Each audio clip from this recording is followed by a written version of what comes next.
বাসায় খাবার খেতে পারো না? আমার না অনেক খিদা লাগছে স্যার, বাসায় আমাকে খাওয়ার নাই। ক্ষুধা লেগেছে, বাসায় খাবার নেই? আচ্ছা ঠিক আছে, তুমি এখানে বসো, আমি খাবার অর্ডার দিচ্ছি।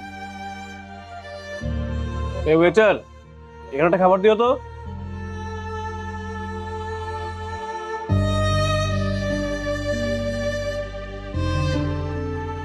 তুমি কি খাবে বাবা?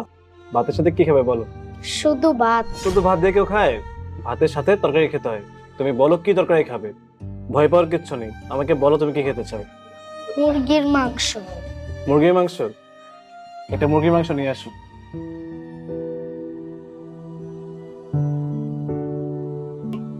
খাও।